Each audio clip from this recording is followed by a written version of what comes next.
Salam sejahtera dalam Tuhan Yesus untuk kita semua. Kita bertemu lagi di dalam ibadah berayat. Mari kita bersama-sama mengawali dengan menyanyi dari Kidung Jemaat nomor 379, bait 1 sampai 3, yang mau dibimbing oleh Tuhan.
Mari kita berdoa.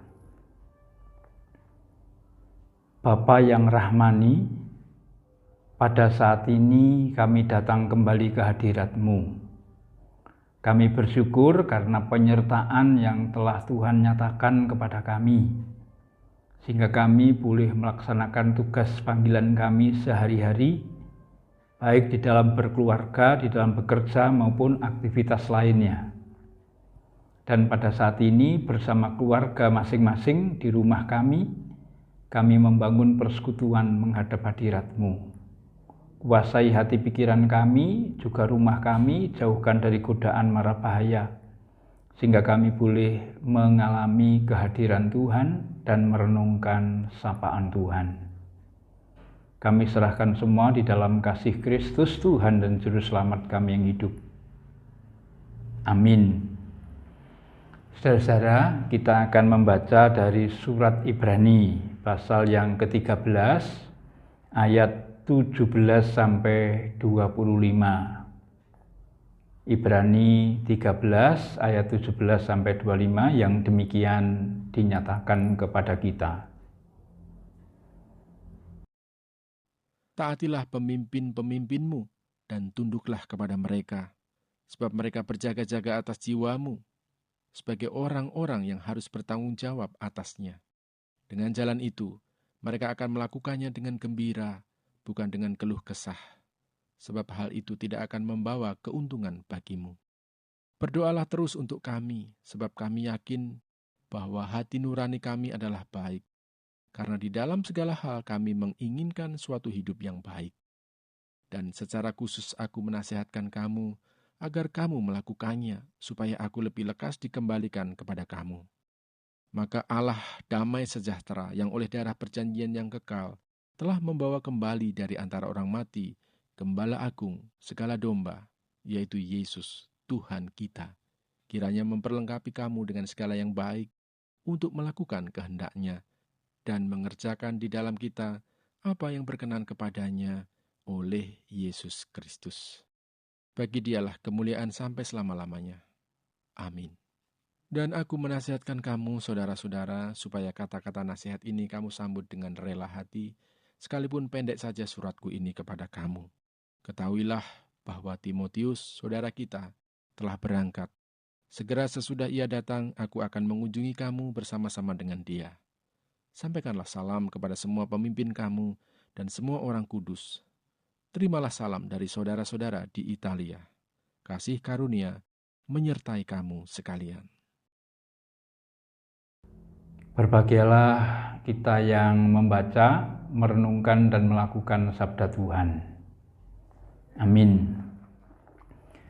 Saudara-saudara, pada ibadah berhayat saat ini, kita memberi judul Hidup bagi Kemuliaan Allah.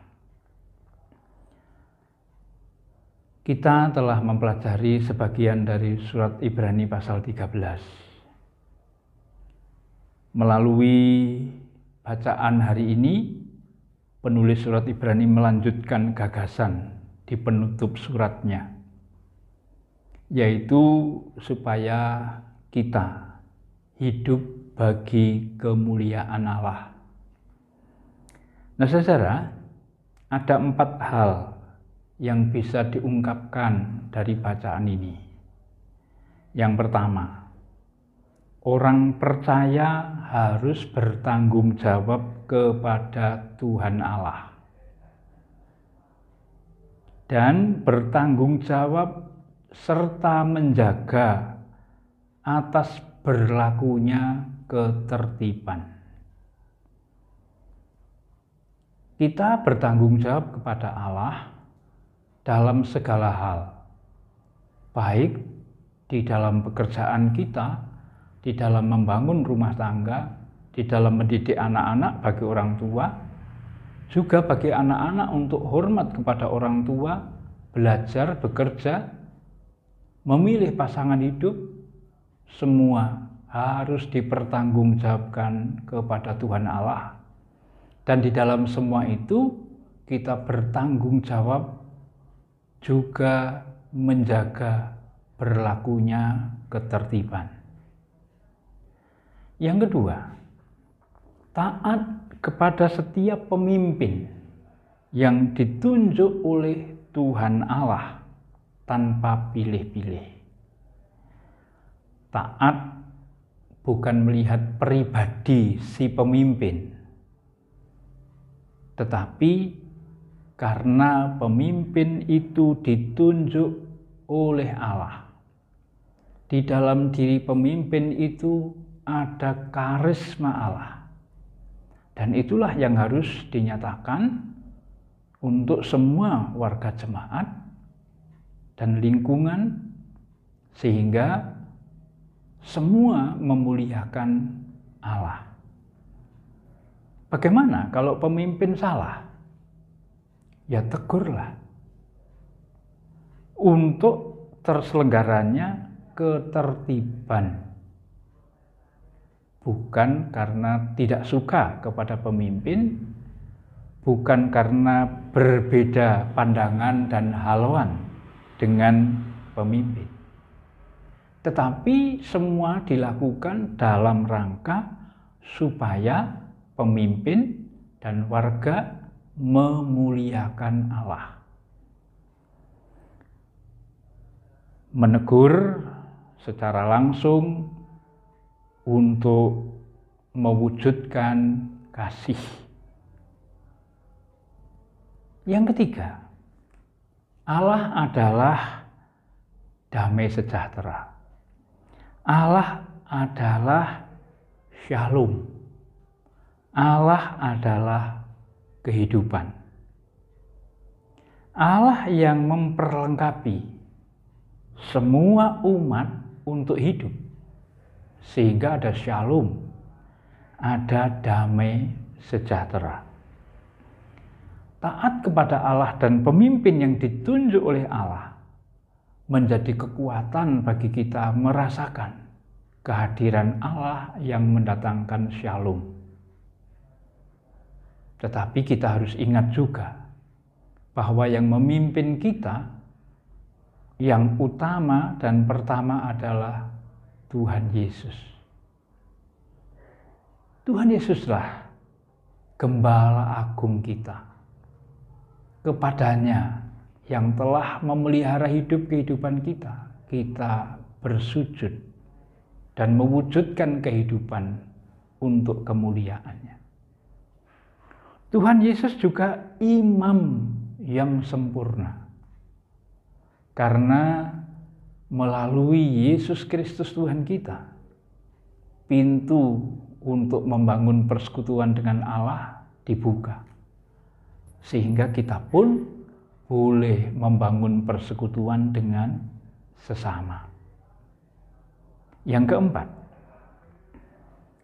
orang percaya dipanggil untuk saling menyapa, untuk saling mendoakan, untuk saling mengingatkan,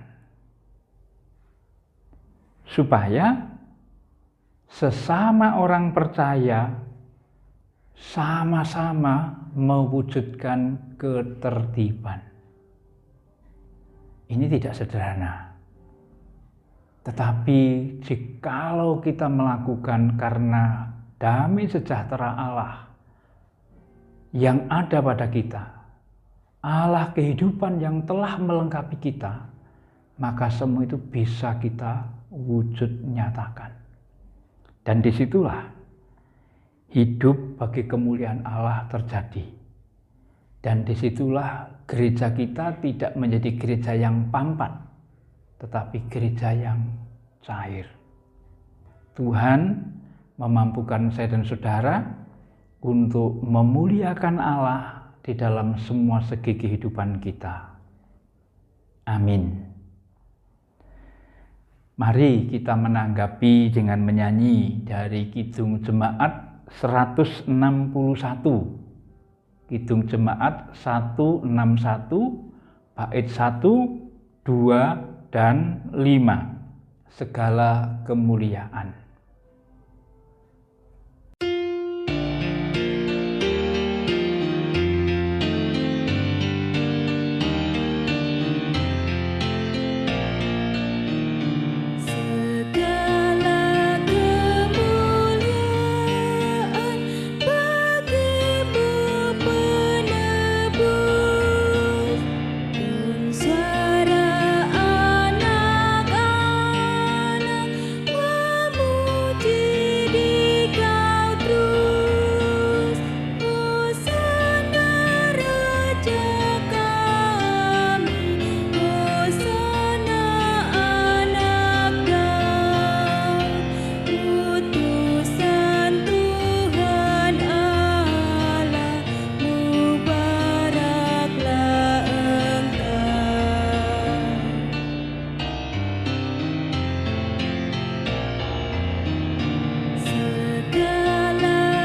Mari kita berdoa. Tuhan, kami bersyukur atas firman yang boleh kami renungkan. Mampukan kami memuliakan-Mu dalam segala segi kehidupan. Sehingga melalui diri kami masing-masing, melalui keluarga kami masing-masing, kemuliaan Allah dinyatakan. Kami menyerahkan segala rencana kehidupan kami. Kami percaya damai sejahtera-Mu akan menyertai kami, memimpin kami. Tuhan melihat pergumulan kami pribadi lepas pribadi. Kami percaya Tuhan hadir menolong kami, sehingga pergumulan-pergumulan itu boleh kami selesaikan. Kami juga mempersiapkan diri untuk mengikuti perjamuan kudus. Tuhan hadir di hati kami, memampukan kami ambil bagian di dalam perjamuan kudus untuk menghayati bahwa Tuhan mengasihi kami, sehingga kami pun mampu berbuat kasih. Kami serahkan semua pergumulan kami di dalam kasih setia-Mu. Berkati rumah tangga kami, berkati pekerjaan kami, berkati pergaulan kami. Kami akan beristirahat malam nanti. Selimuti kami dengan kasih-Mu, bangunkan kami dengan kuat kuasa-Mu esok pagi, sehingga kami dengan kekuatan baru boleh menjalani kehidupan ini. Kami serahkan gereja kami serahkan negara bangsa kami percaya Tuhan hadir memimpin kami semua. Semua kami mohon hanya di dalam kasih Kristus. Maka damai sejahtera Kristus, kasih Allah Bapa dan persekutuan Roh Kudus menyertai kita semua. Amin.